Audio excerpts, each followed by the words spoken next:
Leah, thank you for coming on the show. Yeah, you're welcome. At least I know we're starting this time, huh?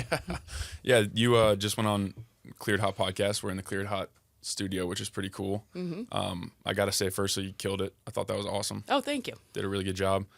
Is it true that he'd been begging you for a couple years? He had, yeah. I wanted to have a little bit of my kind of women's curriculum set up a little bit more of the blueprint for the program so I could kind of direct people if I talked about it. And I do I have that better set up. It's not exactly the way I want it, but I can give people access to it. So I wanted it written down. And it took me, when I decided to do that, probably a year to really write everything down I wanted to and record it. That's awesome. And is that like available online? Mm-hmm. Very cool. Yeah, so I'm getting the video up. That'll be available for purchase. And then the blueprint and the curriculum list is free. I'll give it to anybody who wants it and is interested in starting a ladies jiu-jitsu program. Very cool. I definitely want to dive into jiu-jitsu, specifically your role in it and how it relates to women in general. But first, I think a lot of podcasts, there's a spectrum. Some are idea-based. They talk about concepts and things like that.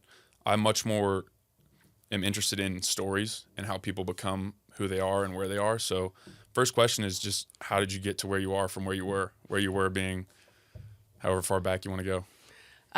In terms of jiu-jitsu or just in life? In yeah. life? How did you become Leah Stumpf, the jiu-jitsu practitioner? Yeah. I guess in high school, I was doing gymnastics, and then I got really tall, and I wish someone had sat me down and like, this is not the right thing for you. It is not good to be tall as a gymnast. And I was small at first, but then kind of around 14, I shot up, and they were like, I just remember tumbling really slow. Like finally I broke my hand. I did a backflip and just like crunched my hand. And I was like, man, this is not fun anymore. And I did springboard diving, just 1 meter, my last year in high school. And that was super fun. My cousins were doing it too. And when you hit the ground, it's the water. Yeah. So you get smacked, but it's not like hitting the balance beam or falling off the bars from, 6 or 7 feet up. Isn't there some, so the 1 meter is just like 3 feet, but it gets up to like 20 meters, right? It does, which I never did. I didn't do that. And at most high schools, they have 1 meter. Some of them have 3 meter. I think I did a dive or two off a 3 meter, and I was like, this is a lot higher consequence. As you get better at 1 meter, you end up landing closer and closer to the board. So I started like clipping my hands on the board and stuff, and I'm like, oh, this is kind of getting frightening. And I wasn't quite good enough to do it in college, so just kind of moved on. At the same time, my mom got me into a karate school. She wanted us to do it for self-defense. She had gotten really into it. She was doing, I think at that time, kung fu, aikido, and karate, all the traditional martial arts. No, there was no jiu-jitsu in upstate New York at that time. It was not a thing. Now there's some big schools in Syracuse and Rochester. I mean, we were in Rome, which is right in the middle of the state. It's not a huge town, and there definitely wasn't anything like that there. How far away is that from Watertown? Oh, gosh. I feel like a couple hours. I haven't been back to upstate consistently in a little while. I spent a summer there, and Watertown's an interesting place. Yeah. Sorry to interrupt. No, that's okay. Upstate New York, I have some deep nostalgia for that area, and it is really beautiful, especially in the fall. Oh, yeah. I was in the summer. The summer got hotter than I expected. Mm-hmm. I mean, not like the South. But no. Yeah. Not Atlanta either. The Atlanta humidity is ridiculous. It's something special. Yeah. It'll wake you up. I had somebody, because you think about Houston's also very bad. I had somebody I was playing baseball when I was younger, and the guy from Houston comes to me in Atlanta, and I'm catching. He walks up to the plate, and he's like, how do you play down here? I'm like, aren't you from Houston? Mm-hmm. But I digress. It's drier, I guess. Yeah. I brought Becca Nolte. She's one of the owners of the Missoula gym. Her husband, Gus, came up with me and is the black belt that runs the gym. And we went down. We had a ladies' camp I think it was in Athens. And so we stayed nearby. And we got out of the car, and it was at night, and the cicadas were just deafening. I mean, it was so loud. And I said, man, those cicadas are so loud. And she said, what is that?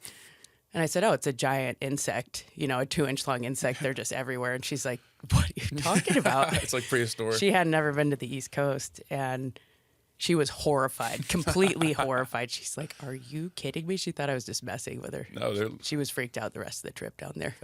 I mean, when you think about it, it's pretty crazy. It's like just a 2-inch bug that just is everywhere. I said, what did you think it was? She said, I thought it was like an electric current or something, some electricity. And You'll find, I remember, I have vague memories of finding like the dead cicadas in my garage just on the floor. And Yeah, that'll wake they you up. have big life cycles, 7 or 21 years or whatever, the species. And it had to be a big year because they were loud. And she's like, you are kidding Never me. coming She's back like, are here. they going to drop on me? And I was like, I've never seen that, but maybe. There's not cicadas in Montana? No, I mean, not to that degree. Maybe we do have some, but nothing like that. Crickets, pretty much. Crickets. Yeah, that's nothing. I don't know. That's nothing. But yeah, back to jiu-jitsu. So Yeah. high school, Yep. diving. And I was doing karate, and I got into it for a little bit. And then when I went to my 4-year university, I joined the karate club. Could you tell I was a huge nerd? I was like a bio major and a karate nerd. And got my black belt there in 4 years, which I was putting a lot into it, but also, that's how long it takes for a lot of the traditional martial arts. And this style did have a blend of some throwing, and it had a little bit more live aspects to it, which was cool. And those were the parts I really liked. And we did a little tiny bit of grappling, which I really enjoyed. But we had a self-defense section to the black belt test. And I've told the story, but yeah, I ended up getting punched in the face. And because the guy threw more than one punch, which I feel like if you can defend yourself, you can you have an idea that second punch is coming, So I wanted to learn more. So as I was working as a ranger and through environmental education, just whatever school I could go to, I went. So there was a little teeny karate school in northern Maine. I used to drive out of the trail crew cabin like a half an hour and go train at this tiny little place. And Ketchikan up in Alaska, I used to train at the rec center, and there was a karate class. And then Prince of Wales Island actually even had a little tiny karate class in a gym. And, some were great instructors. There was a Taekwondo club at the university in Syracuse where I went to, the environmental science school. And that was super fun. We did a bunch of kickboxing sparring. So some of the teachers were excellent and some were not. But the common theme at a lot of them was kind of using that really stratified authority to kind of talk down to students or keep kind of a really tight hold on the class without ever having to perform much themselves. Not all of them were like that, but in a boxing gym or a judo gym or jiu-jitsu, the instructor at some point had to throw down, or had to demonstrate and had to kind of earn that spot. So, and it's just more student-centered than teacher-centered. And the good schools were, I would say, more student-centered. But there were some where that person had just built this weird little clique around them, and anybody who didn't like it could leave. And so you ended up with this echo chamber of kind of yes people. And they actually weren't even treated that well. So the schools were very small, and I wasn't getting a good workout. I wasn't getting that team feel. And at this point, were you the only female in most of those classes as well? Some of them had. There was always one other lady, and I remember there was a woman. Nemesis, a little. No, not at all. I mean, more like a comrade. I look at the other women as I'm stoked if there's another woman in the room. And some of them were really good. You could tell they'd been practicing a long time and put a lot into it. So, no, I was always stoked. But sometimes, yeah, I guess the majority of the time there was maybe one other one. And then when I went into jiu-jitsu, there was no other female until I went to Portland. And then, finally, one other girl joined the program there. Things are much different now at the SBGs, which is super cool. But 100%. Yeah. All over SBGs too, which is cool. All over. And I think most schools I go into have a bigger population. It's getting more popular with women, but it's, it's slow. It's the only, I've said this before, but every other sport, whether it's individual or a team, there's a men's team and there's a women's team. They don't practice together. And in jiu-jitsu, you fight each other. So it's very intimidating for a lot of women, and it's a totally normalized part of the sport, but it's one that's kind of a big hurdle for a lot of women to start. Yeah, I always tell, I'm 6'3", 230-something pounds, and I've gotten smashed by 300-pound dudes, can't breathe about the pressure tap, and then I've also rolled with 95-pound women. And it's one of those things in no other sport that I can think of. You're not going to do that at a boxing gym. You're not going to do that at any other sport. I had a poor guy come in. I don't know if I say poor, but he's a 24-year-old wrestler, and he's from Minnesota, so he's pretty good. I had a hard, even just first roll with him. And he had to roll with some of the girls first, and he's just like folding this girl up, and I had to pull him over and be like, dude, no, you're like, take it back. Yeah, take it back like 50%. And he's like, okay. And I'm like, he didn't want to be that guy, but it's just instinctive, you know? And I said, you've never wrestled with a girl, have you? And he's like, no. I'm like, we're way slower, unfortunately. Way slower, more mobile. So when you cradled her and folded her in half to make her tap, maybe we could not do that. I was like, ever again. And he's like, oh, okay. It is so different. Like, it really is different than anything that you ever, especially as a young guy, like, that was never a thing. No, until you get on the mat. And that's what he said. He's like, no, never. I don't know what to do. And I was like, you don't want to lose. Just slow down. I know. And he had gotten choked. She cross-collar choked him, and he just didn't know what that was. So he was driving his head forward. And yeah, so he like ankle picked her and cradled her in half, the second half of the round. And I was like, okay, I get it, but let's just use that as a pin and not as a submission. Yeah. He said, okay. And 50%. I was like, maybe single legs and double legs rather than just yank their ankle out from under them at that speed. That's pretty funny. I mean, I've never, because SBG in general is pretty good about, like making as fair as you can. Like I've never done like a live roll with this 95-pound woman that I'm thinking of, but like sometimes in like Shark Tank or King of the Hill, it's just like one of those things. Like, I'm 140 pounds heavier than you. We just laugh, and it's like, well, we're gonna see how it goes. It's reality. Yeah. I mean, you learn what you can pull off against what size of person for real, and you do get better at protecting yourself. This particular woman was a 2-stripe white belt, and I was like, we got to dial it back a little. Yeah. Not a lot of competition there. No. But so striking mostly. Karate's striking, right? Honestly not even it's a lot of. It was a good transition from gymnastics because it's a lot of performance. It's a lot of katas, which are a little routine where you're pretending to fight someone. So it's a form or a kata where you're in a room by yourself kind of doing these moves. And you can make it look really beautiful. If you can kick high and do flips, a lot of times you'll win competitions. But I hadn't kicked or hit a lot of bags even.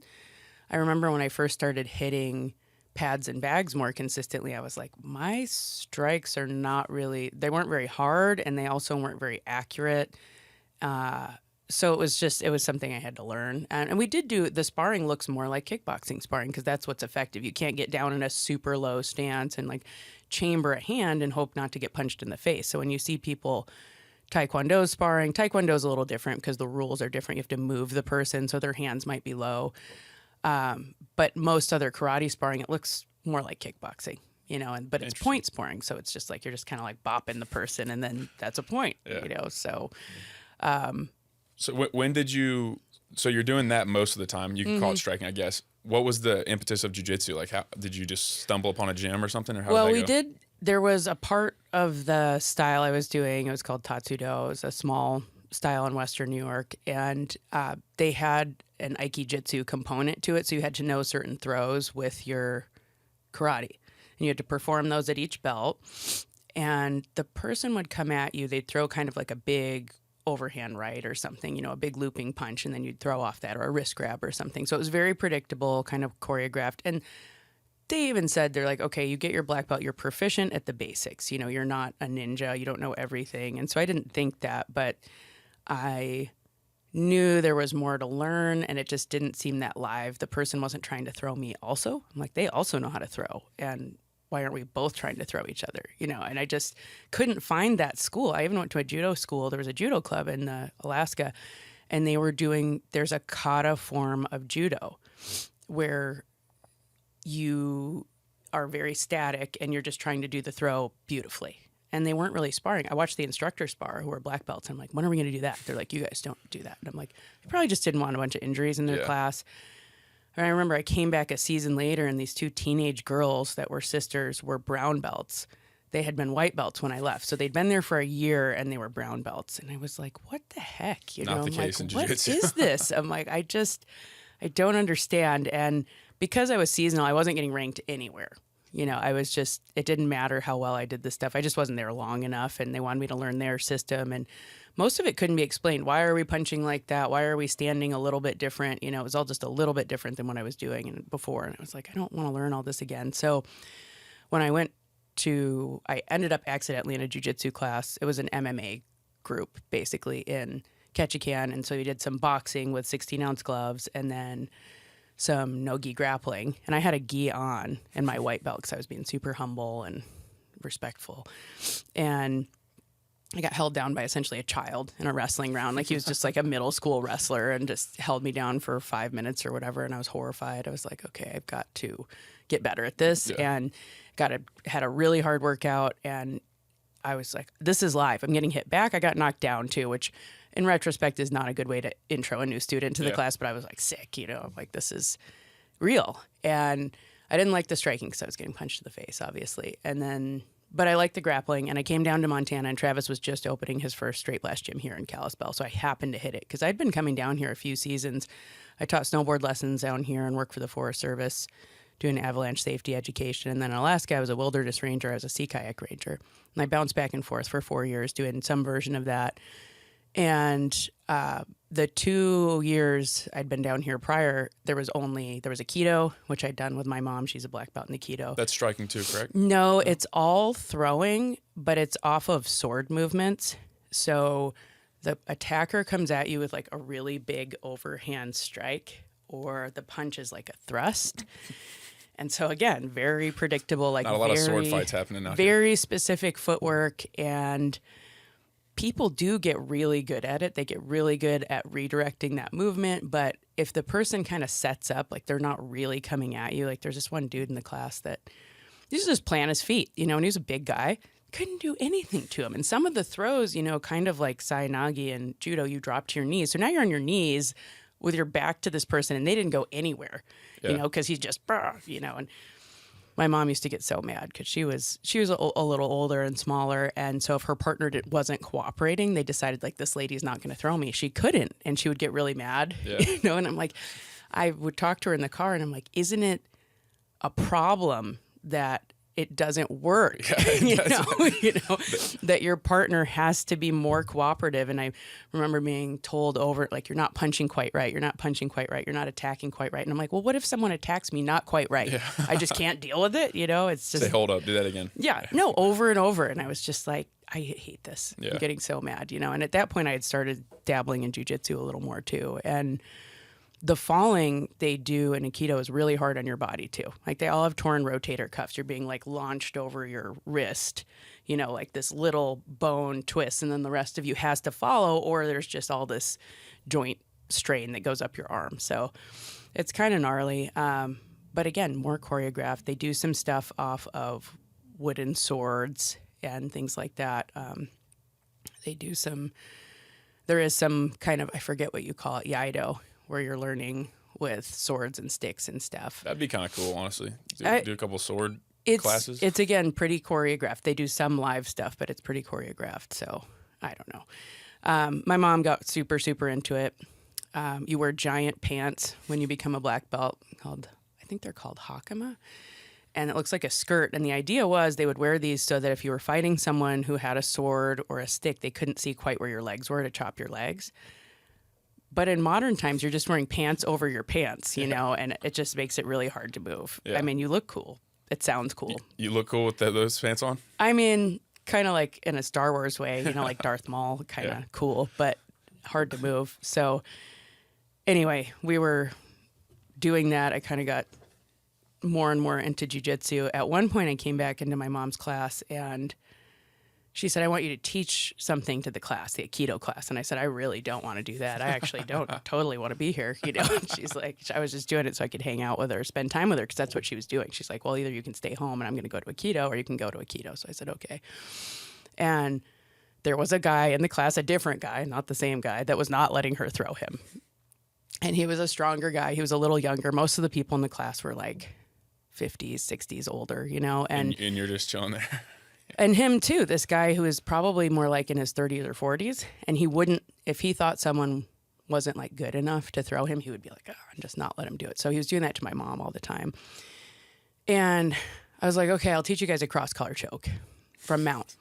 None of them had ever the teacher had never done a choke with the gi before. He'd been wearing a gi for like 25 years. And I was like, this is what gis are for. I was about to say, why else would you wear a gi? Yeah, they're to choke people. And so this dude was drilling with a much older man, and I said, we're just trying this choke, we're not resisting, and the guy wasn't tapping on the bottom. And I said, well, I'm going to do it to you so you can feel it, and then maybe you can tell this man, because I think it was at purple belt at the time, and I had started teaching, but I didn't know how to look at a choke at a time and see what was wrong. So I was like, I'm going to do it, and I want you to tell your partner what's wrong. And he said, well, I would never be down here. He's in Mount Bottom. He said, I would never be down here. I'm like, what do you mean? No one could hold me here. I said, what would you do? And he just pushed the man off, and he was older, so he just went flying. You know, he just like shoved him off, and I'm like, okay. So I got on top. I'm like, I'm going to do this choke, tap when you feel it. And I'm choking him, and he's just not doing anything. And I look over at him, and his eyes are open, but he's out. Like, he's completely unconscious. And the class was just standing there like, And I'm like, oh no. And at the time, we're like grabbing people's legs and shaking him if they went out. So I went to his legs, and I'm like shaking his legs, and he's like, you know, and they're like, what's wrong with him? And I'm like, he's unconscious. And he was... That's a heck of a way to teach a class. Yeah, great. He was like, he had kind of darker skin. So I didn't see him. He didn't change color significantly, and his eyes didn't close. He just went out. So who knows how long I was holding onto that, and he was out. And I would probably leave if I was a student in the class and I just see the instructor just choke out one of the other students. They'd never seen it. I mean, if you're at a jiu-jitsu class, at some point you see someone go out, not on purpose, but it happens. And so I was shaking his legs, and he's like, and he finally woke up, and it probably looked like everyone had teleported, because you lose the time, you know. And he's just like, I'm like, are you all right? And he's like, yeah. And and they're like, wow, I guess it works. You know, at least you know it works. I'm like, yeah, it doesn't hurt. You can still breathe. It just cuts off the blood to your brain. And they're like, oh, okay. So he started tapping after that, but my mom told me he quit Aikido shortly after that. Like, he only made it like another week, because I was like, whatever happened to that guy? And she's like, oh, he joined quit. the jiu-jitsu gym. Yeah, probably. I was just like, oh, good. There's that old saying where it's like he doubted jiu-jitsu, or he doubts jiu-jitsu, and then it's for how many minutes? Mm-hmm. It's like, doesn't take very long. No, it really doesn't if you're at a active school. So that was my one attempt to blend the two styles. I was like, never again. I'm not doing this anymore. That's actually pretty funny. I kind of wish there was a video of that, but it's probably was actually, I think I had maybe choked one person completely out before then. And I'd never seen anyone go out with their eyes open. So his eyes just stayed open? His eyes stayed open, yeah. So FYI, and I've seen one of my students, that happened in my class too. Were you there for that? Mm-hmm. Yeah, Tim actually had a gi choke on, and dude went out. It was Tristan. He went out. Oh, really? With his eyes open. And so I thought he was looking at me, but then he was like, I'm like, oh no. He's not. And he was like, coach. I'm like, he's okay. I've never been choked out fully.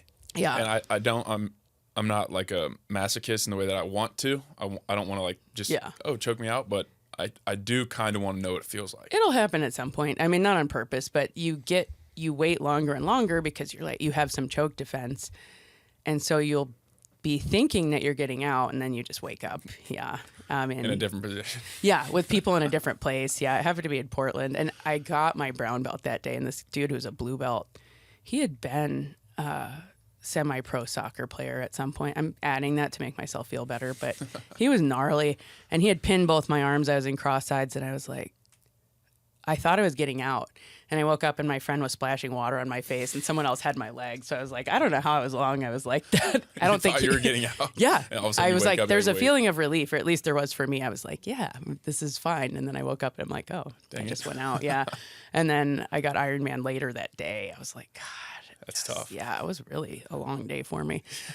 So it was, it can happen with your eyes open. And Tristan, he lifts so heavy, he will occasionally go out. While lifting? So he woke right back up and was just talking like it was fine. And I was like, you went out? And he's like, yeah, I figured. And I was like, okay, well, he was a little more used to it. Yeah, it was like most people are very disoriented, a little uncomfortable, and he's just like, back to it, you know. It's like, all right. He probably had like 400 pounds on his back and just... Yeah, who knows? I don't even know. That'd be tough. But I want to go back to before jiu-jitsu, I guess, or maybe during, but like the wildlife ranger stuff. Is that something that you always... Because that's a unique career path? Is that something that you always knew you wanted to do, or like how did you kind of fall into that? I wanted to go into medicine first. I was very interested in biology. I did really well in high school biology. It turns out college level science is a lot harder than that. I didn't have the aptitude really to do that. So I managed to get through my biology degree, but I would not have gotten into medical school. So I was a little bit at a loss of what to do when I finished that. And a professor took me aside and said, there's this thing called the Student Conservation Association, which you're kind of a little volunteer slave, but they give you housing and they give you a food stipend, and you can go to national parks or forests all over the country and you do work for them, and you get to see a different place and kind of see how the park works and see if you like that kind of work. So I did a trail crew job for a couple seasons, and I did one season of trail crew. Then I worked at the gate, and then I was a campground ranger up in Baxter State Park in northern Maine, which is the northern terminus of the Appalachian Trail. Wow. The southern terminus is in Georgia. Yeah, that's a pretty damn long trail. Yeah, it's really long. It takes people different amounts of time to do it. Most people start in Georgia because it's flatter, and then it gets harder as you go. And so by that time you get to the north, you're ready for that. But we would see some people start going south. That's wild. They would not all make it. How long does it take? Like just a general time frame? I mean, if you're doing it at kind of a normal pace, I would say around 6 months. But there were people who do it in 2 to 4 that are just running, basically. Yeah, there's some people who've set crazy trail records. They're filling up somewhere, right? Like there's no way they can carry all that food. No, yeah. So they mail packages ahead to themselves in little towns. I mean, the East Coast is so populated now. There are big stretches where you could stay in a hotel if you wanted to for some of it. There are some wide stretches in Maine. There's the 100-mile wilderness, and then the White Mountains in New Hampshire are really gnarly. There's just a lot of up and down. I haven't done that, by the way. I've done some small sections in Maine, but and then Katahdin is it's the highest point in Maine, but it's a mile high, which, I mean, being in Montana now, not very high. Not very high at all. Not very high, but the East Coast trails are old.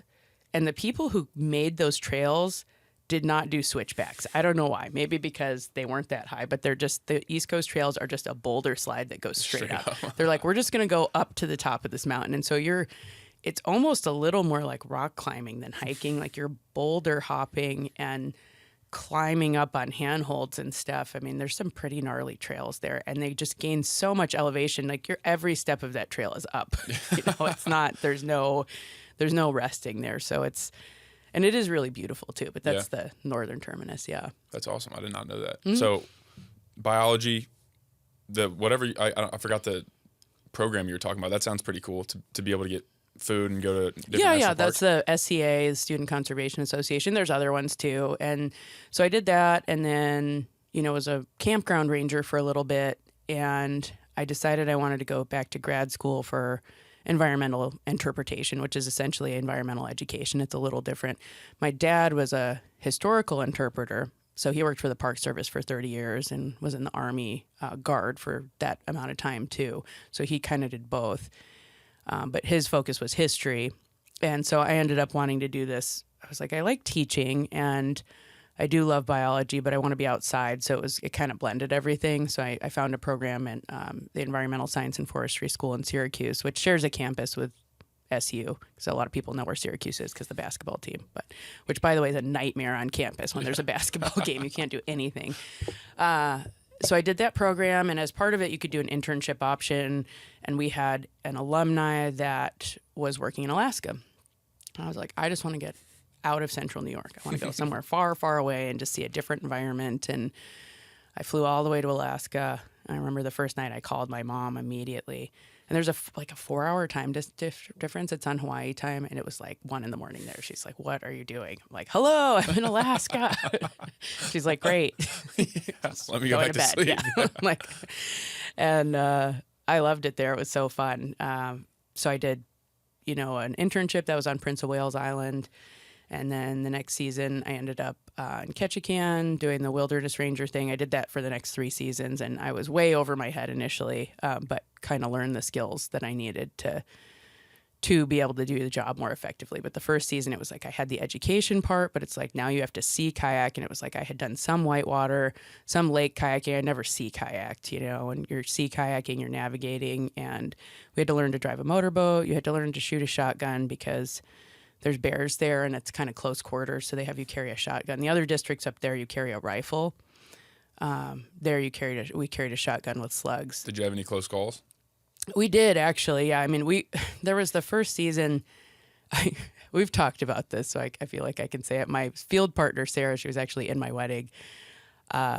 We spent a lot of time together those first few seasons. I mean, you're out for anywhere from like 5 to 14 days with just that person in radio contact, And what are you doing out there? Sorry to interrupt the story. No, that's a great question. And, we don't, the program doesn't exist anymore. So, but we were, it was partially funded by a small cruise ship company, and we would board cruise ships that would come out every few days and do a program. We would talk for 4 to 5 hours as they were going through Misty Fjords, which is a really beautiful wilderness area, just 3,000 foot sheer granite cliffs right down into the ocean.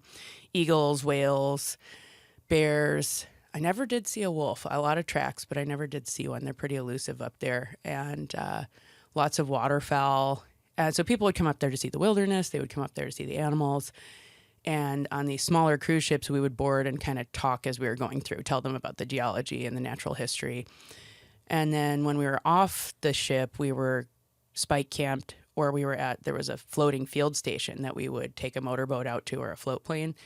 And then we would do wilderness site monitoring. So there were established campsites, and if people weren't careful with them, they would get bigger and kind of more trashed every year. And then you're impacting the wilderness. It's supposed to look really rustic. And if you're careful and following good camping practices, it doesn't get too much bigger every year. But if you're there and you're like chopping down trees, like if every person cuts down a bunch of branches and trees in the site, it just gets bigger and bigger, and people don't think about it because they're just like, oh, well, we're just there once. It's like, well, someone's there might be there next weekend and the next weekend. So we were monitoring that and sometimes cleaning up sites. There was some weird stuff we found these really remote sites, you can only get to them by motorboat or float plane or sea kayak, slow way. It's hard to anchor a boat there because it's thousands of feet deep. So a lot of times we'd sea kayak through the fjords because you couldn't really anchor a boat for very long. The tidal variation is 12 feet. So if you anchor a boat, it might lift and then your boat's gone. And then you live in the wilderness, I guess. Or probably not for very long. Yeah. So we were sea kayaking, pulling our boats up and camping out of those sea kayaks. And Sarah, the first season, she had been out there a season before. So she kind of knew what was going on, and we weren't allowed to do a lot of our work until I got shotgun certified. So finally I did, and now we were allowed to move around a little more, and she got boat certified. And we were hitting the salmon run, which is not a good time to be out on those trails. And we were camping out there. We were doing trail work, these really seldom used trails. We're like, we got to brush this trail out and like clear the blowdown. We had to carry crosscut saws to clear blowdowns. You're not allowed to use chainsaws in the wilderness, just because it's loud and it's not wildernessy, So axes or chainsaws, or axes or crosscut saws. So we'd put them on the front of our sea kayaks and like paddle out. And so we were doing this work, and also wildlife monitoring. So if we encountered certain wildlife, we documented it and sent it into to the Forest Service, basically the wildlife biologists. So those were kind of our 3 jobs, and we ran into a bear like the last month of the season. It was like every week we were having some sketchy experience. They don't really want to be around you, especially out there. They're very used to boats and planes. If they see a person on land, typically they take off. And we would let them know we were there. You don't want to surprise one. So we'd say, hey, bear, and a lot of times they'd kind of stand up to get a better look at you and then take off. And then we would leave. We wouldn't, hang out in that area. But with running water and it's real brushy, it's like, sometimes you go around a corner and you're like, hello, so that happened a few times. Where you're just walking up on a bear? Yeah. Once with a black bear, and that was on Revilla Island. There's a site where people go to watch black bears fish, the salmon run. And we were on this little bog bridge, and we were going to go. We're like, oh, we'll go canoeing. It's after work. And this bear was also on the bog bridge, and we're just like, we'll just back up. Like, you just go ahead, Yeah, you got this? Yeah, you got this. And then we saw a mom and 2 cubs, older cubs, probably second-year cubs, and she stood up and looked at us, and then actually there were 3. The 3 cubs came out behind her, which is rare that there's 3. I'm assuming they were cubs because they don't really hang out together, especially for fishing like that close. 3 more came out behind her, and we're like, okay, it's time to leave, One of the times a cruise ship was watching us, and this was kind of gnarly. We ended up walking this beach. Every single time we went to this beach, there was a bear on the beach with the cruise ship. And it was kind of far into the fjord, but the trail hadn't been maintained in quite a while. And Sarah's like, we got to go out there. It's our last trip. Like, let's go out there, clear the trail. We'll hike up to the lake, stay there overnight, and then come down when the ship comes in the morning at like 5 a.m. We're like, okay. We get off and we're like in a bear trail.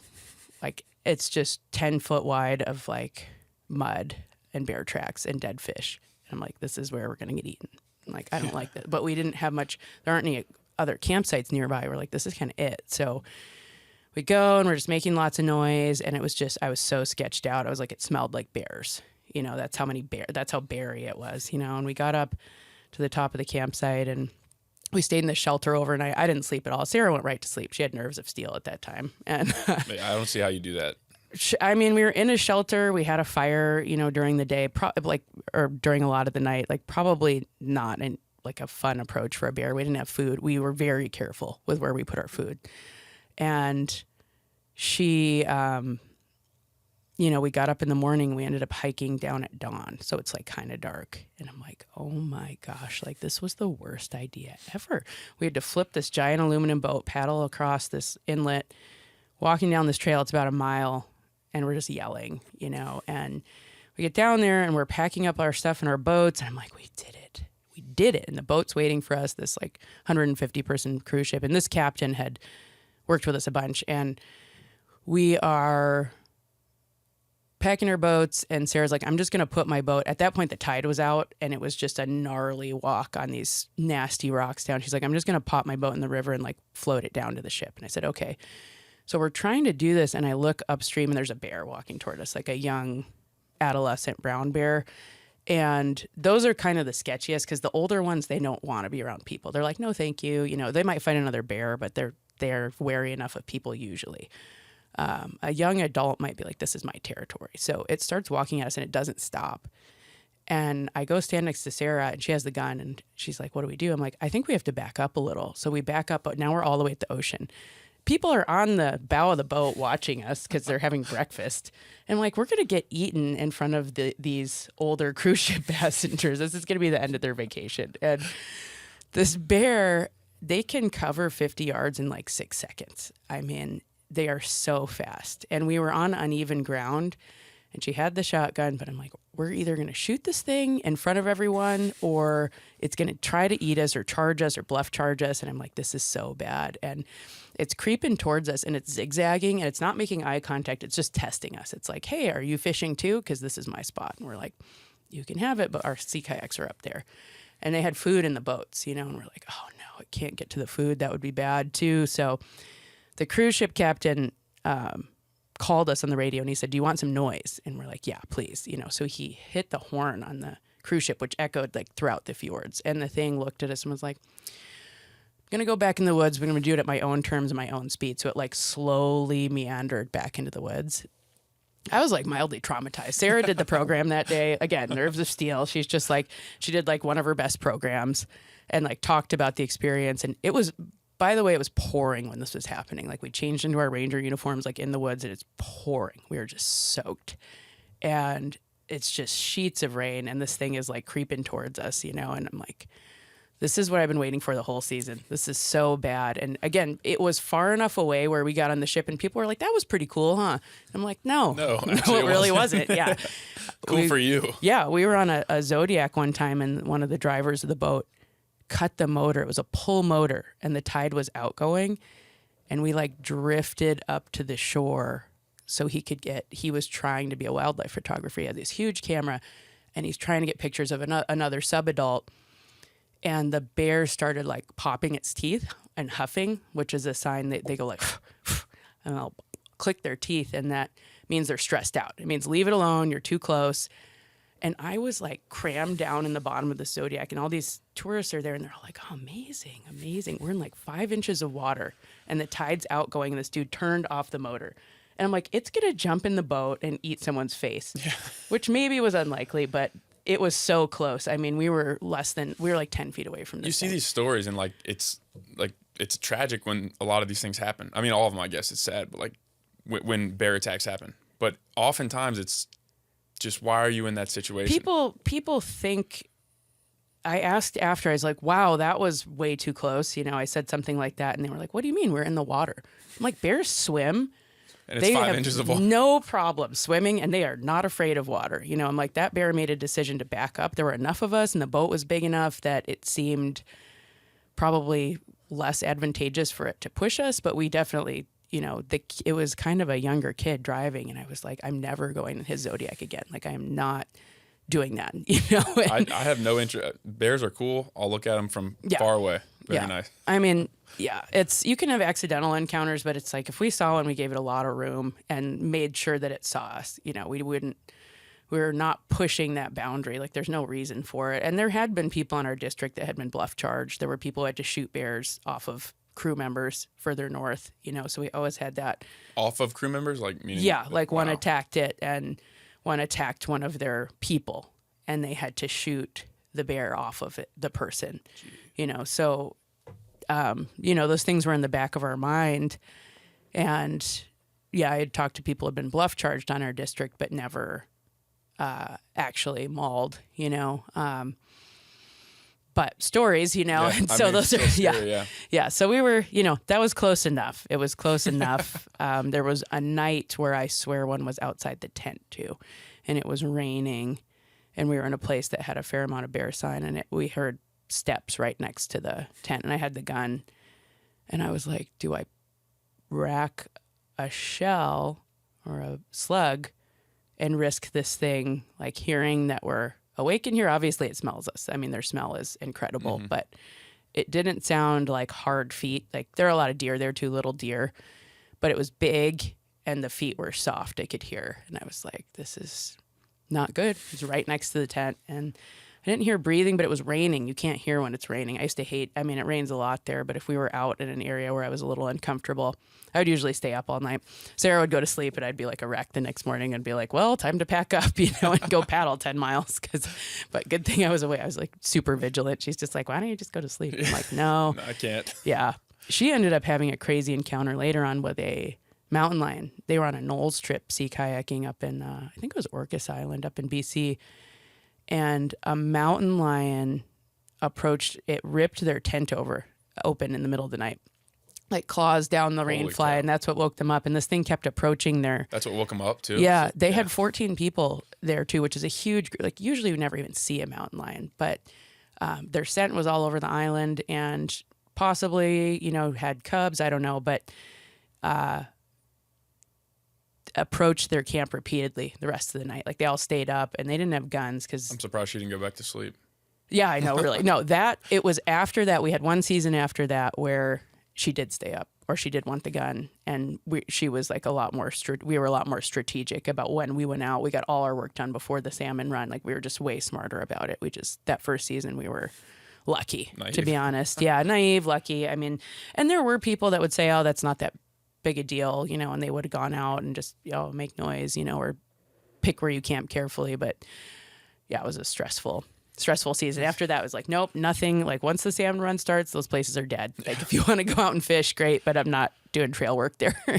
So was it when you were in Alaska is when you sort of got introduced to jiu-jitsu? Yeah, so I went to the rec center, and the rec center there was so fun. I was doing like ballroom dancing, and they had the karate class. There was a karate class that was the same style that was on that other island. And the guy was just not very nice to the students, like I said. And I was just like, not only am I not getting a great workout, but I'm listening to this guy kind of belittle students for like not being good at karate, you know, which is what you're supposed to be teaching them. And you're paying to go there. Yeah, I mean, not much. I mean, it's like you pay like $7 to go to this class. You know what I mean? It's like a public rec center, and people were using the rooms there. And then, yeah, I went to that class again, got held down by a child, and then started training with Travis. And I didn't know how into it I was going to get. You know, I was still snowboarding a lot and just working and going back and forth. So I did a season down here. And when I went back up, I trained with the guys at the rec center up there. And we were learning off like Matt's DVDs. You know, that's how long ago it was. Michael doesn't even know what a DVD is. VHS tapes? Yeah, practically. Yeah. I remember I put a laptop on the folding chair and had like DVDs. I asked Travis before I went up, I said, I don't want to lose progress. I want to keep rolling. But, you know, I was out in the field a lot, so I'd get to train a little on the weekends, you know. Would you just do like the technique by yourself? Oh, I mean, there were a bunch of guys that were still grappling up there in that class. There was a guy who was a blue belt, and there was a guy who was a purple belt that was kind of in and out. So there were some people who sort of knew what to do. And then if one of them wasn't there, or, you know, the guy who was the blue belt, he really wanted to learn. He really wanted to get better. And so I brought those DVDs up, and I'm like, and Travis recommended, it was like functional JKD. That was what Matt called his initial jiu-jitsu videos. And they're still like some of the best selling DVDs. Awesome. Yeah. And I think a lot of it's on SBG University now. You could do like a subscription site and see some of those like super old school videos. A lot of it's just fundamental jiu-jitsu. Yeah. It was just like knee elbow escapes. We're like, oh, we're learning. This is the Matrix, you know. And I can remember working that for, you know, an hour and just trying to do it. But I did get better because I was still grappling, and I came back down and kept training with Travis. But my first season with him, I probably trained with him like 6 months. You know, he finally opened his school. I was calling him like every week, and he was constructing his school. He was building out a new school. And I'm like, are you open yet? You know, and he's like, not yet. And I'd be like, okay. And I'd call him again like a few days later. I'm like, are you open yet? And he's like, who is this person? You know? And I got there and all dudes, and Kisa was there too, his wife. And I said, is there a place for me here? Like, is it okay if girls are here? Because if you don't want me here, just tell me now, and I won't waste my time or your time. And he's like, no, like, we want to have women at our school. And I said, okay.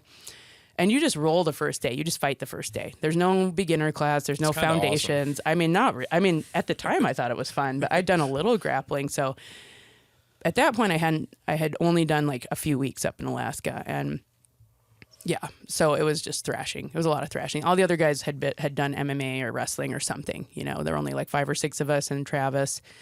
Kisa was teaching yoga. It was at a tiny little room across where our gym is now. So we started with like 6 people, and now we have over 500 members at the Kalispell gym, and there's 5 gyms in Montana. 500 members at Kalispell alone? Yeah. That's awesome. Mm-hmm. Over 500.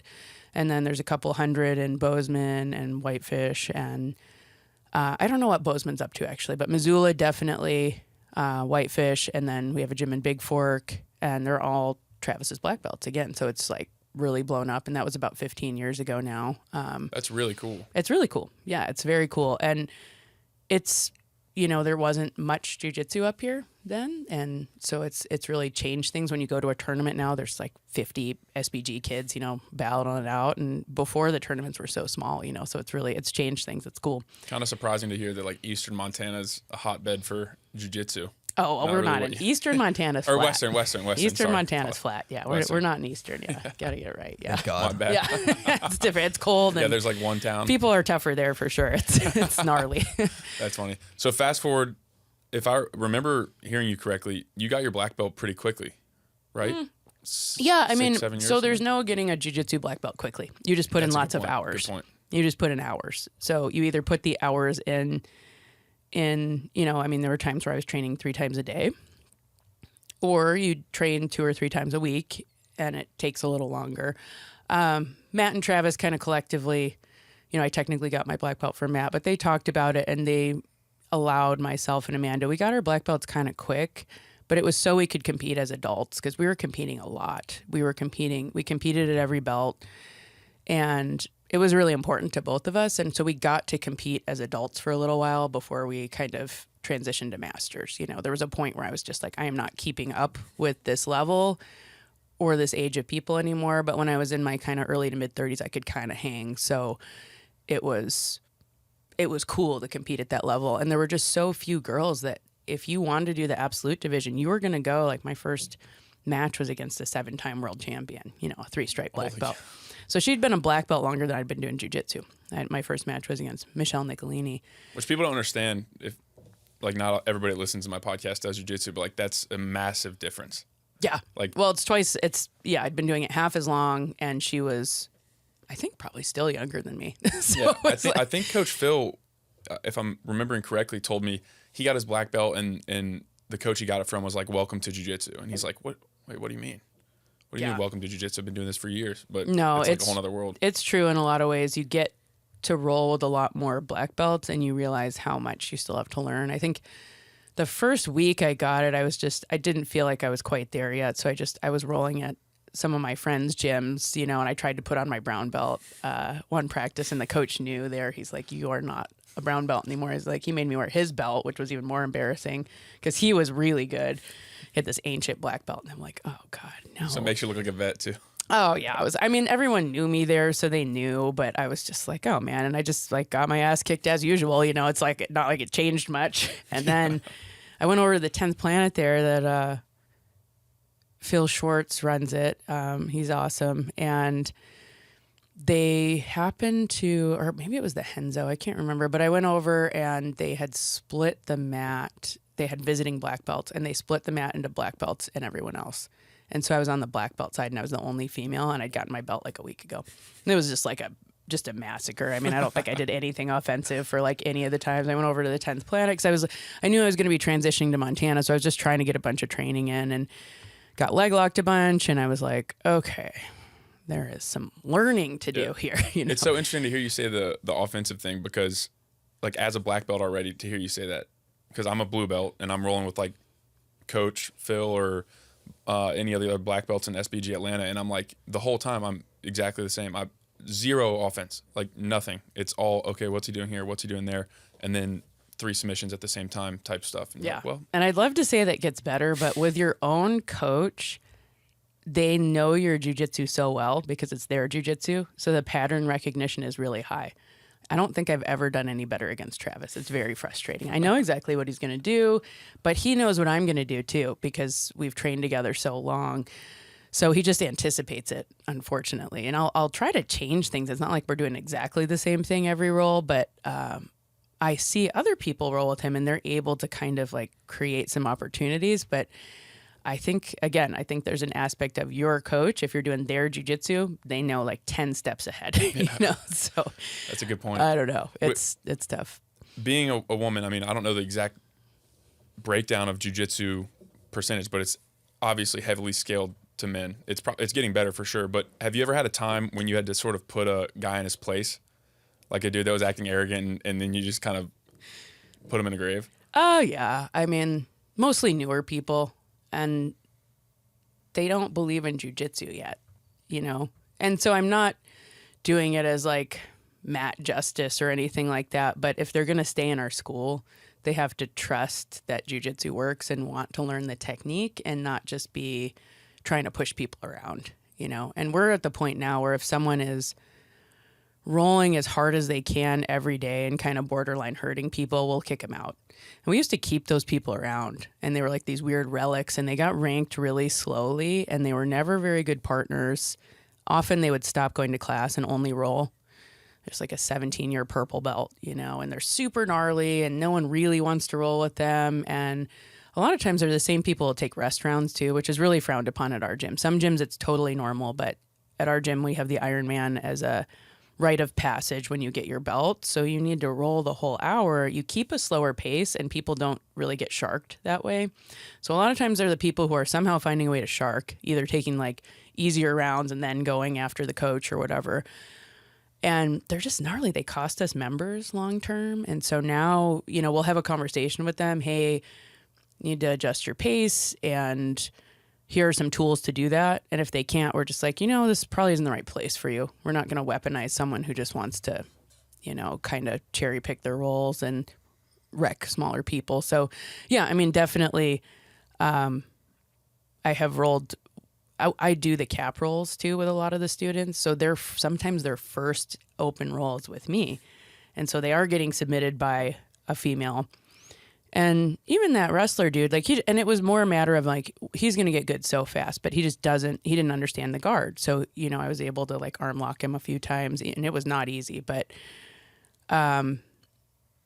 he was like, okay, I have something to learn here. Yeah. Or they quit, which is, everyone has that choice when they start doing jiu-jitsu, and you can kind of see people who are on that knife edge where they did not expect to come out of the beginner program and lose as much as they are. And like, you're learning defense and survival to begin with. Like, it's okay not to be winning matches, and that doesn't happen for a long time. And if you're okay with that and you're looking at those small things that you're getting better at, they'll keep doing it. But if not, they'll kind of fade out, and we'll try to keep them around, try to help them through that. But it's a little bit of a mindset, and it's probably elsewhere in their life too, where they encounter adversity, and rather than try to move through it, they move around it or try to walk away. Or walk away completely. Yeah, they find a way to avoid it. And it comes up elsewhere, I think. Well, the jiu-jitsu, I think Lex Friedman was talking about it in this way. It's literally just like 1,000, well, I mean, over the course of a long jiu-jitsu career, it's like thousands of ego deaths. Like every time you get tapped is, oh, okay, tap, I have to. That's like an ego death. And some people I just don't think they just can't do that. They just can't put it past them to have to do that. No, and they just overestimate how good they're going to be at fighting too, which a lot of guys do, you know. And I can remember turning the corner. There's a point for everyone in jiu-jitsu where you do start winning and you have to start thinking about how you're doing your roles. And it depends on the room. Like if you're in a comp room, like of course you just go, you know. But if you're in an open mat and you realize I could tap this person 7 times in 5 minutes, do you do that? Like not if you want to be a decent training partner, I think, you know.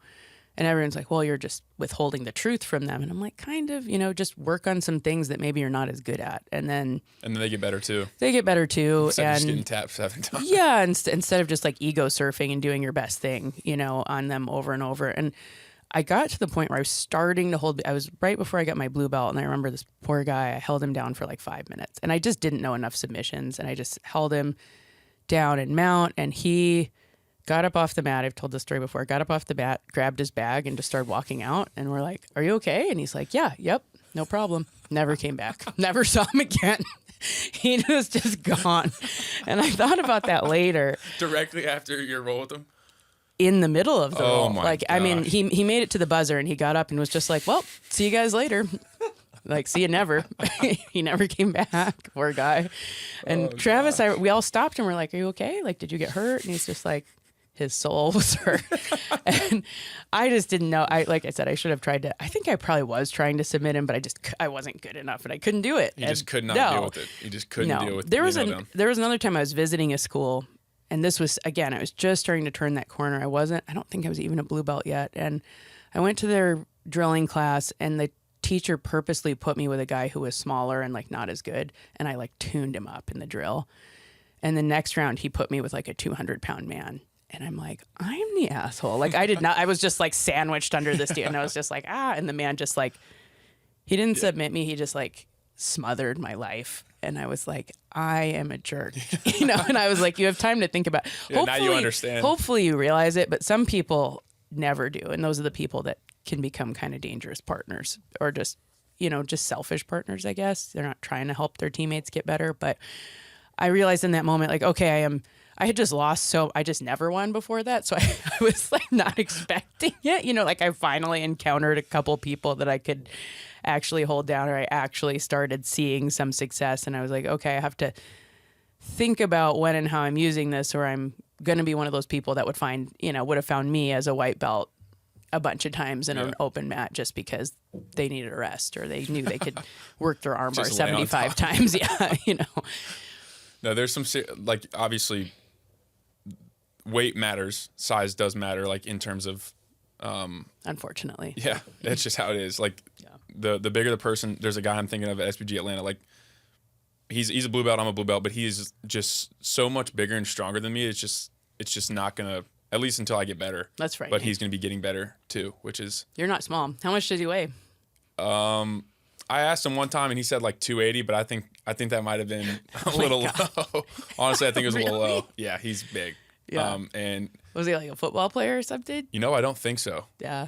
But he just came there to wrap your life. Huh? He's a savage, and I remember last time I rolled with him, I'm sitting there, I was like having this internal dialogue in my head. I'm like, I'm gonna tap. No, I'm not. You're not gonna tap. Nope. I think I'm gonna tap because he's just laying on me, and I can't. I'm not kidding. Like, as you know, I'm a big dude. Yeah.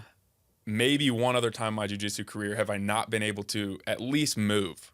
Like, I literally just couldn't move. And that's good for you. Oh, that makes me happy. Yeah, it's because a lot of the guys, I mean, the women especially, and I'm not small for a female. I'm heavier and stronger than I was when I started. The women live down there. Yeah. Every open mat, they're dealing with people 50 to 60 pounds heavier. So you get very comfortable with survival and being okay, being in mount bottom, being okay in cross sides bottom. Like, that's not a problem. You know, getting submitted is a problem. Being down there isn't a problem. But I see some of the bigger guys, and they actually do roll with someone who's 60, 70 pounds heavier, and they're like, they're so big. They're so big. You don't understand. And I'm like, I do understand, actually. I understand it better than you think, and you're being a baby. It might be true, honestly. That might be true.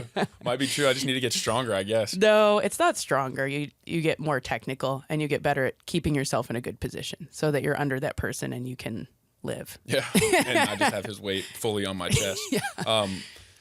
It's kind of a good segue. So when you think about how jiu-jitsu was formed, Helio Gracie, like being a weaker, more docile guy, and like the at least as they describe it in Choke, or have you ever listened to Hicks and Gracie's podcast with Jocko Willink? I don't think I have. I Incredible I did podcast. read his book. Oh, I've never read Breath or something, Breathe? Yeah, Breathe. I've never read that, but phenomenal podcast. But he talks about it and how Helio was like a more meek guy. Like he wasn't Hickson or like a physical prowess or physical presence. So he sort of molded his jiu-jitsu around being able to do that. And then he obviously taught it to his sons. Women being, like you just said, are spending a lot of time in the bottom. It's almost, it lends itself to jiu-jitsu in a way, in a weird way, does that make sense? Yeah, I mean, that's where the guard came from. You know, there's no other grappling sport, Sambo a little bit, but you don't spend time on your back, you know, and that poor wrestler dude that came in, he's like, this is so weird, you know, because he spent 10 years of his life aggressively trying not to be on his back. And he's like, okay, the match isn't over. He has to keep telling himself that and not just immediately trying to stand up. And I don't think that's a bad habit to get up and wrestle. And I don't try to train that out of my wrestlers, but I'm like, you have to choose sometimes to learn to play guard. So if you are that tired or you do run into another wrestler that can put you on your back, you can play guard. You know, I watched one of my buddies, and he's a good wrestler. He's an older guy who was in the Masters Worlds, and he came up against a guy who was like his body double, and he was like a slightly better wrestler. And so he was getting taken down, but that was his game plan. And so he didn't deviate. And if he had been confident enough in his guard to pull guard, it might have changed the whole match, you know, but he didn't have that option. So at some point you have to learn both if you're going to be competitive in jiu-jitsu and if you're going to get your, you know, be ranked as a brown belt and a black belt, you have to have some kind of guard. Yeah. What's I guess there's more than one, but like what are some challenges about growing a woman's jiu-jitsu program as opposed to just a men's or regular? Well, like I said, the biggest hurdle is just that they look out in the room and they're like, I'm going to have to fight a dude or have a dude on top of me that I don't know. And you, as a female, you're never that close to a man that's outside of your family network. It's just that physical boundary and that social boundary are really firmly established. So that's a big hurdle to get over. So that's a huge one. So I think having a ladies program or encouraging women to come in as partners. You can do a women's beginner program, like an 8-week intro, and get them through, 8 to 12 weeks, get them through the beginner curriculum, and then they have partners that they can transition into rolling with. And then eventually, if they're really going to learn it, I think they do transition into the mixed open mats. But I could see someone who'd had trauma in their past, like you could still get really good at jiu-jitsu just rolling with women. It's not quite the pressure test, the self-defense aspect of it, but you're ranked more for the sport. How would you do if you were against someone your own size, your own gender? Like what could you pull off? We use the sport rules and the sport ranking more. So there is the self-defense aspect. Could you defend yourself? Could you keep someone off of you? Could you get back to your feet? Could you possibly submit them from your back if they're bigger, stronger, faster? So that's the biggest thing, is just getting them in the door. I mean, that's for guys too. It's hard. Yeah. Getting them in the door and then having them realize that they're doing the right thing at the right time. I've been having this conversation. I have a handful of girls now that are 4-stripe white belts, and they're so close to blue, but I'm like, you have to be able to keep someone off of you a little more with your open guard. And they're doing the right thing at the right time sometimes, but they're getting overwhelmed. They're like a second too late. Your timing has to be perfect. So your technique has to be more perfect, and it has to be earlier if you're smaller, not as strong, not as fast. So your pattern recognition has to be better. You have to be anticipating the other person's movement a little earlier to pull it off. Yeah. That's true for smaller guys too.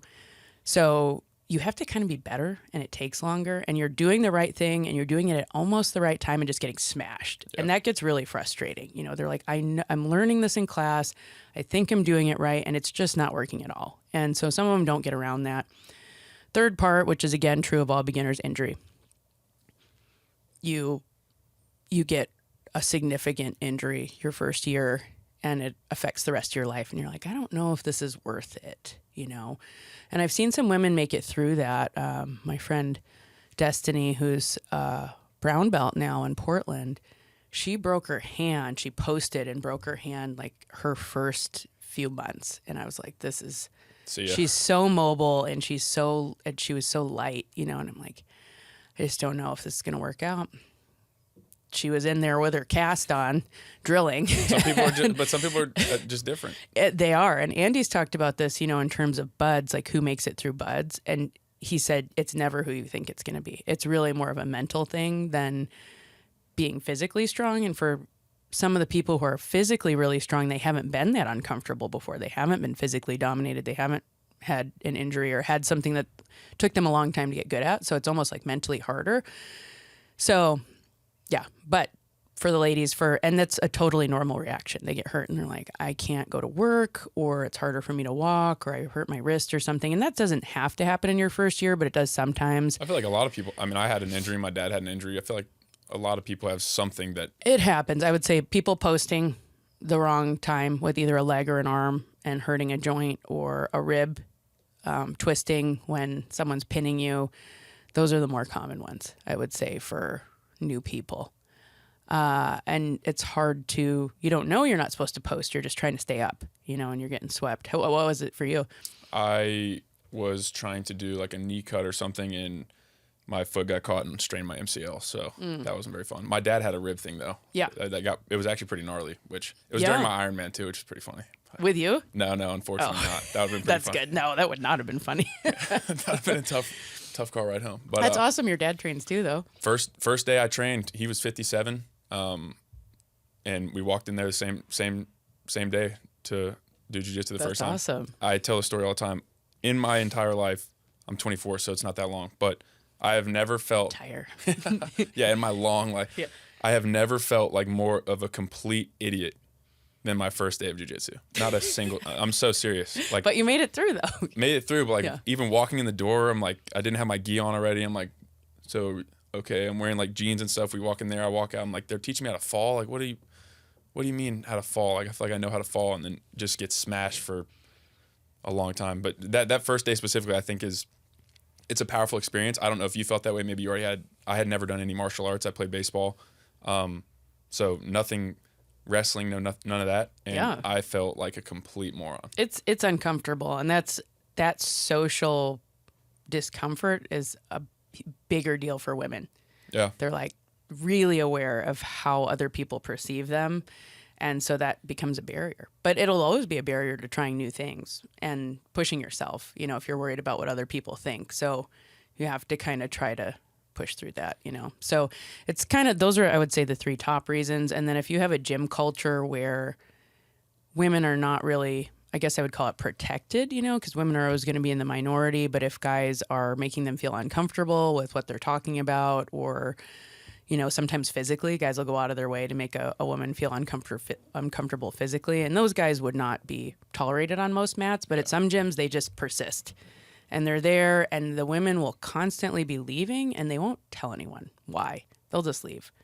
And I've seen that happen, even with me at the school. Like, I might hear about it 6 months later, or not at all, or I might run into them in a coffee shop or something, and they'll have had some bad experience. And so they'll just leave. So if you have a person like that in your school, and they're usually pretty tricky about when they do inappropriate things, so you have to kind of root them out and be willing to listen to the female students if it's happening more than once, you know, and get rid of that person. Otherwise, you're never going to have any girls at your school. So that's a lesser problem. I think in a really good culture, that person will be pushed out, or actively, like, their membership will be torn up, or they'll just have such a bad experience. Like, the other guys on the mat will find that person.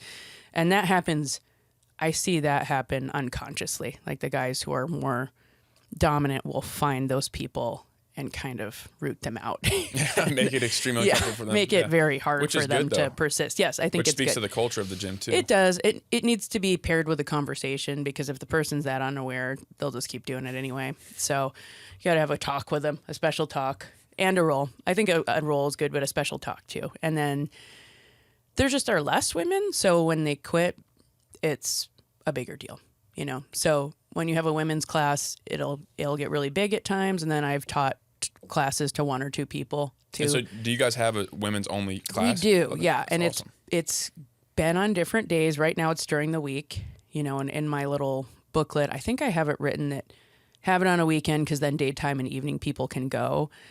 But then weekends are so hard for ladies with families. And a lot of my women who train are moms, and I think I had talked to Phil and some of the guys, and they're like, Southern ladies don't do that. They don't do jujitsu. And I was like, they do. They have to feel like there's a place there for them. A women's class helps with that.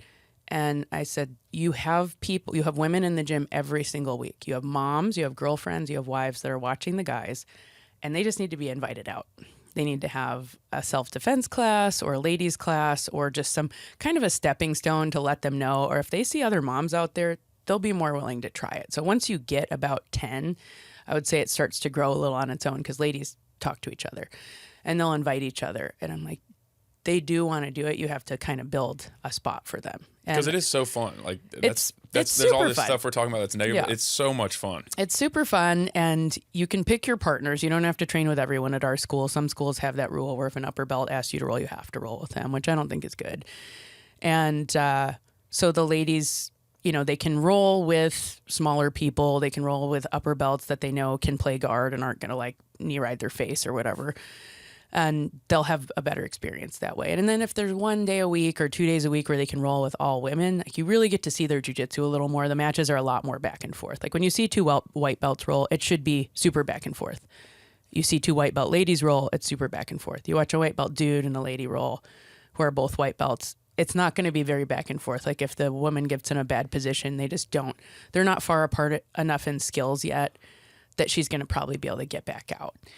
Maybe, but probably not. So, and even at blue belt, I've had some ladies get real frustrated at blue belt. Like a guy will walk in off the street, who's just an athlete. They played football or rugby or hockey or did a little wrestling, and they'll like tune up one of the female blue belts, and they're just like, when, why, how? And I'm like, I promise.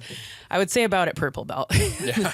You can handle a random dude off the street, like better anyway. There was I can't remember all the names, but I saw something where it's like white belt is the belt of survival, maybe. Mm-hmm. Blue belt is the belt of escape. Purple belt, either purple belt or brown belt is the belt of defense, and then black belt is the belt of offense. What do you think about that? I would say, I could see that to some extent. I think purple, you start developing a lot of your offense. You try all the things, and you start attacking more because your defense is better. To get a blue belt, at least at our school, you have to have really good defense and survival, and you're starting to do some offense with people your level, your size. Starting to think about, and the offense you're starting to think about a lot of times will become kind of the foundation of your game later on. You'll have pieces of that even as a black belt. Because you would say it's safe to say that people, as they develop, have certain aspects of the game they focus on more? Oh, yeah, for sure. And at a good school, I think they are not expected to mirror the teacher. They're taught the fundamentals, and they're taught the concepts, and they're taught moves too, but then they get to kind of synthesize those moves into what makes sense for them and their body type. There's kind of some body archetypes, and they'll have a certain sort of type of jiu-jitsu, and there are people who are, of course, outliers, but those things are just going to work better for them, and so they'll gravitate toward them and start repeating them and learn from other people that kind of are built that way. It's also the way you think.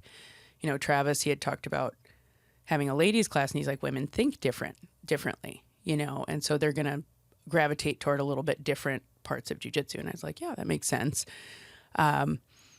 So your jiu-jitsu kind of becomes more like a fingerprint. It looks a little like your teammates and a little like your coach, but it's really your own. And you develop that through rolling. If you're not doing enough open mats, then you'll be hesitant and not really figure out what works for you personally. You can't just drill. You got to roll. Yeah, because that's the resisting opponent. That's where it all gets put to the test. Yep. And what's going to work? What do you remember too? What do you remember? What makes sense to you?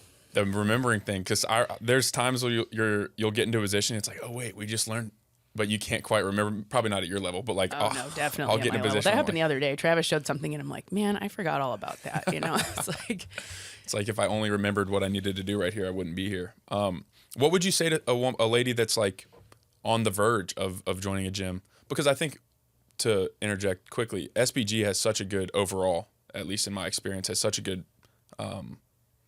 culture as a gym, which I think is the number one proponent. Like, if I feel like women and men too can just like sense it. But if there's like a lady that's talking to you and sort of on the fence about doing jiu-jitsu, not doing jiu-jitsu, what would you say to them? Like, how would you try to ease their reluctance? I would try to. So people ask me this a lot. How can I get my wife, girlfriend, friend into jiu-jitsu? Because they love it so much. And people, I mean, jiu-jitsu people are like obsessive ambassadors. They're like, this is so good, you should come. You know, we wear these weird uniforms and we choke each other. And they're like, that is not a good intro to the sport. If you're trying to talk to a lady, they're like, yeah, no, I'm going to probably block your number. Yeah.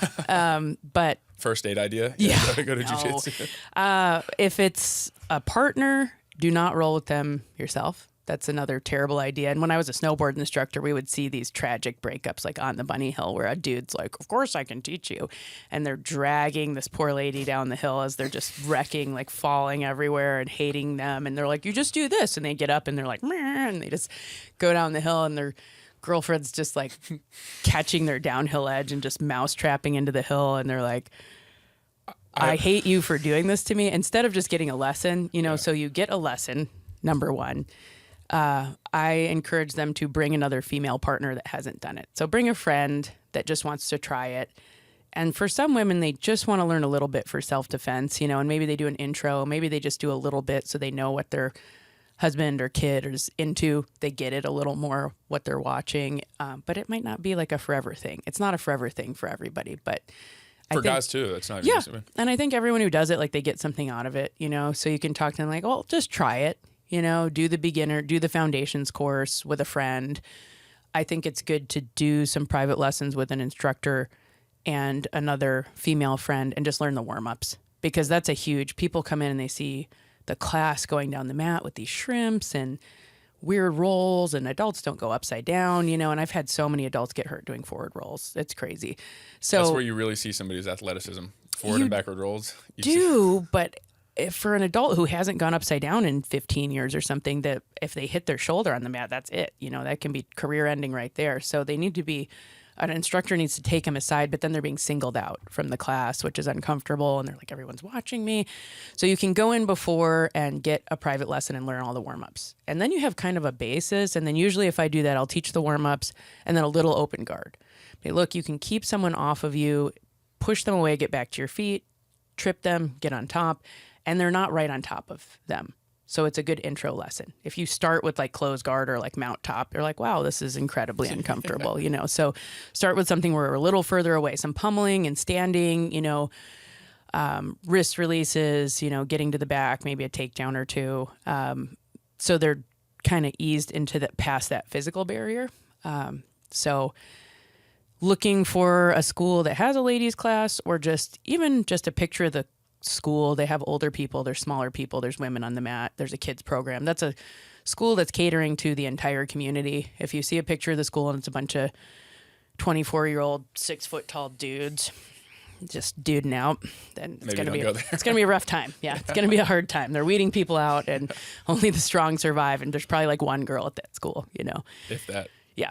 So I have a blog, and I wrote, it kind of answers a lot of like common beginner questions, and one of them is how to pick a jiu-jitsu school. What's the blog?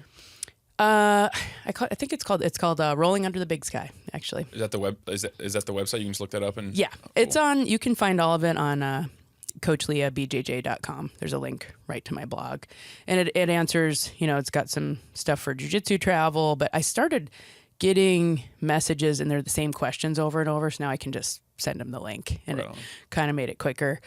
And I was able to kind of formalize some of my thoughts on some of the subjects. But one of them is, how do you pick a school? And a lot of people, they just go whatever is closest to their house. Proximity does matter. I find people quit if it's over an hour or more. They just won't. You got people driving an hour? Oh, yeah. Montana's big. But, I mean, there's big commutes. And, I mean, where you guys are, there's a lot of traffic, too. So the hour might be 6 miles, but it's at rush hour. That's you a good know? point. I mean, I was doing that in Portland. I was going to school on one side of the city, and for me to go to class at 5, we were only going 6 miles, but it was 45 minutes, you know? And then in the evening I would drive home and it was like 5. Yeah. So there's some of that too, but if the commute's too long, it tends to push people out over time. So under an hour, but check out all the schools in your area that are that close. And they're not all equal. Like, see how you're treated when you walk in the door. People should be really welcoming and be stoked that you're there. If they treat you like you're a ghost or you're not there yet or you haven't earned your spot, let me tell you, it's going to be like a year or two before you earn that spot and are treated like a person. And that's not fun. The first year is hard enough as it is. You don't need to be treated like you're a second-class citizen or no one needs to learn your name because you're a white belt. I think it's always funny when people say that. I'm like, you were a white belt like a year ago. Not even, you know. Everybody like, was a white belt at some point. I was like, just stop. Yeah. It is funny how there's like that hierarchy. But, I mean, I think that's good advice in terms of finding a gym because I think that's the most important. I feel extremely blessed and grateful that SBG was my first intro into martial arts because in a way, I feel a little spoiled because now I go to other gyms and I'm like, damn it. Like, it's not this. It's a vibe, you know, and people, you know, they stick with their gym. They make good friends there, you know, and they get really tied to their first teacher. So as long as you're being treated well and you're having a good time, I think that matters more. Unless you're trying to be like a world champion or something, then it's like, okay, you may want to be a little more strategic. But if you're a hobbyist and you're doing it for fun, it should be fun. It should be challenging, but you should be being treated well. Feel like the gym is clean. You know, you're not going home with staph every other week. And, you know, there should be a place for you. And like for women, if you go into a gym, there are a lot of gyms that don't even have a women's locker room. There'll be a men's locker room. It has showers, whatever. And the women change in the bathroom. And there's one bathroom, you know, and you're like, cool. Maybe not this gym. Yeah. Well, I mean, there just aren't many women. So they're like, well, we didn't build a space for them. And I'm like, well, then it's not going to ever be much better than that. And from a gym's perspective, that's also clientele. Like, that is revenue. We're 50% of the population. Yeah. I always tell gym owners that. They're like, well, why would we want women or need women? I'm like, are you interested in doubling your gym population, you know, or tripling it if you involve kids? Yeah. You know, to not have a kids program, those are the future world champions. They're the children. People don't think about it. They're like, I don't want to deal with that, you know, or that's not something I want to do. Like, you're not going to have someone start as an adult and win worlds. Very unlikely. Maybe like as a teen or 18 or 20 or something like that who is already doing something else. They're out there, you know, someone who's a gymnast or something like that. You may see it very occasionally. Elizabeth Clay, I feel like she started at mid-teens. But for the most part, they started when they were 5. Yeah. And there is such a big gap between, you know, when I was competing at the adult level, when I had matches with people who are new black belts that had started as adults, we would go back and forth. They were tough matches. When I touched hands with a girl who had been doing Jiu Jitsu since she was 5, she walked through me like I'd never done Jiu Jitsu. Like I didn't even have any idea what I was doing. It's just different because then like when you're growing as a human, the way your muscles and your body moves, it's like adapted around Jiu Jitsu. So something about it is just different. I totally agree. Their instinctive movement is crazy. Their pattern recognition, you know, even watching my little guys, how they move without thinking. But then they're layering the strategy on top of it, you know, and it's like, man, you know, just different choices, just better choices, you know, all the way through. And you get a little further behind every movement. So if you want to have world champions, have a kids program. I mean, look at the AOJ kids now. I mean, they're just crushing. They're now at the point, the school's been around now where they're having 19-year-old black belts. And they're winning worlds, they're winning Europeans their first year out, which I feel like that didn't really happen much in the past. Like once someone hit black belt, they would have to do a few years there, getting used to that level. Now they're like walking on and just winning. Yeah. Yeah. Because they started when they were 4. It also becomes a family thing. Like I've seen a couple where the wife and the husband go, and then they have like a young 3 or 4, 5, 6-year-old kid. And then they on Saturdays, like I can't remember his name, but I roll with the guy, and he was there with his whole family. Yeah. And they had the kid class going, and then the wife and him were in there. It keeps people in the gym longer too. You know, they're like, oh, why would we have women? And I'm like, well, it increases your gym population overall. It does change the mat culture, I think, in a good way. People are just a little more careful, and then, you know, less injuries, just more thoughtful of their position and their rolling. Maybe a little nicer to each other, which isn't terrible. Yeah, I mean, you can still have really hard rolls, but I think overall it just allows more people in the gym. And I have seen a number of people quit over the years, or even to the point of getting divorces, when the husband is involved and the wife isn't. Because of jiu-jitsu. Yes, or vice versa. Yeah. And they see it as time away from the family, selfish, just it becomes a wedge instead of, if they're all doing it at different times, then it becomes a bonding experience and something that's fun and they can relate to with each other, and they stay in the gym longer. But if you have, a partner at home that is now like, okay, I have to put the kids to bed, I have to do dinner, every night you're at jiu-jitsu, they get a little resentful of it, So if they have a reciprocal, like they're getting to do something also, or they're also getting to train, like they understand it better, I think it's hard to be a good parent or just be very functional if you're not doing anything for yourself. I've had a lot of ladies come in, I was doing a lot more gym intakes, and I used to run the fitness program, and when the kid hits about 5, they go to school. And the moms that have been doing, a lot of stay-at-home care at that point, they're like, I don't even know who I am anymore. I've just been doing family stuff for the past 5 years, and I just want to do something for myself. I want to kind of get my body back. And so sometimes they find jiu-jitsu or lifting, they find something that they're like, I want to take some time back. And I think that's really important. The ones that don't do it later on, then they're coming in and they have injuries. They have lower back injuries. They have, joint problems that are something that you should get when you're a lot older, and you've kind of put some miles in, but they just didn't take care of themselves. Like every day they chose to take care of their family, and they saw taking that time as selfish. But at a certain point, you're going to struggle to keep up with your kids. You're not going to be able to hike with them or play with them or do things when they get older with them, because you're just kind of falling apart, Yeah. So you got to find something that you like to keep you moving. And if your whole family can do it, all the better. Yeah, for sure. I think. Well, Leah, thank you so much. I mean, that's all I have. I want to ask you one more time, where can people find the program that you're putting out? Yeah, CoachLeahBJJ.com. And that's already out? Well, I would say for the PDF, I need to get a link on there, so you could direct message me on Instagram or by email to get the PDF. It's also on my blog, and the PDF is the how do you create a women's program. And you don't have to have a female instructor. A male instructor can start it and train the women up to the point where there's someone who can take over. That is a very possible thing. People say, well, I don't have a female black belt. You don't need one. I didn't start teaching it as a black belt. So that's there. And then the video I have uploaded to Vimeo, and I need to just get a link on there so people can access it a little easier. So follow my Instagram. That's Leah Stumpf _SBG, and I'll let everyone know when that comes out. So should be soon. I have it all kind of put together. I had it filmed. Andy is my uke. He's my partner in the videos. Awesome. That's awesome. It was a little while ago, so he was a purple belt, and so he's my demo partner on the moves. Another reason to buy it. Yeah. There you go. Right on. Well, thank you, Leah. I appreciate it. All right. Thank you.